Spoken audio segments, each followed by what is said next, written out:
ನಮ್ಮದು ಕುಂಬಳಕಾಯಿ ಗಿಡ ಭಾಳ ದಿವಸದಿಂದ ಹೂ ಬಿಡ್ತಿತ್ತು, ಉದುರ್ತಿತ್ತು. ಏನಾಗೈತೆ ಅಂತ ಹೇಳಿ ಸರಿಯಾಗಿ ನೋಡಿದಾಗ ಗೊತ್ತಾಯಿತು, ಪಾಲಿನೇಷನ್ ಸರಿಯಾಗಿ ಆಗ್ತಾಯಿಲ್ಲ ಅಂಥೇಳಿ. ಸೊ ಅದಕ್ಕೀಗ ನಾನು ಮ್ಯಾನ್ಯುವಲ್ ಅಂದರೆ ಹ್ಯಾಂಡ್ ಪಾಲಿನೇಷನ್ ಮಾಡ್ತಾಯಿದ್ದೀನಿ. ಸೊ ಇಷ್ಟು ದೊಡ್ಡ ಫ್ಲವರ್ ಏನು ಕಾಣ್ತೈತಲ್ಲ, ಇದು ಕುಂಬಳಕಾಯಿದು,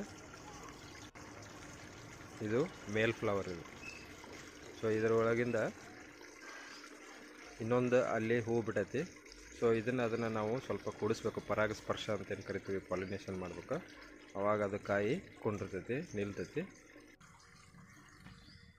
ಇಲ್ಲಿ ನಮ್ಮ ಗಾರ್ಡನ್ ಒಳಗೆ ಇಲ್ಲಿ ಹಿಂದ್ಗಡೆ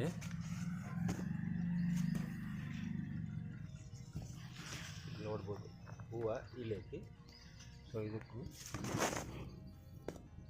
ನೋಡ್ರಿ, ಈ ಕಾಯಿ ಕಾಣ್ತೈತಲ್ಲ, ಇದು ಫಿಮೇಲ್. ಇದು ಈ ಫಿಮೇಲ್ ಫ್ಲವರಿಗೆ ಈ ಮೇಲ್ ಫ್ಲವರನ್ನು ಜಾಯಿಂಟ್ ಮಾಡಬೇಕು.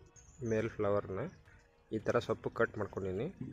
ಯಾಕಂದ್ರೆ ಇಲ್ಲಿ ನಡು ನೀವೇನು ನೋಡಾಕತ್ತಿರಲ್ಲ, ಇಲ್ಲೇ ಆ್ಯಕ್ಚುಲಿ ಪೋಲನ್ಸ್ ಇರೋದು. ಒಂದಿಷ್ಟು ಪಾಲಿನೇಷನ್ನಿಗೆ ಹೆಲ್ಪ್ ಆಗುವಂಥ ಕಣಗಳು ಇಲ್ಲಿ ಇದ್ರಾಗ ಇರ್ತವೆ. ಈ ಥರ ಇದನ್ನು ಇದಕ್ಕೆ ಈ ಥರ ಜಾಯಿಂಟ್ ಮಾಡಬೇಕು.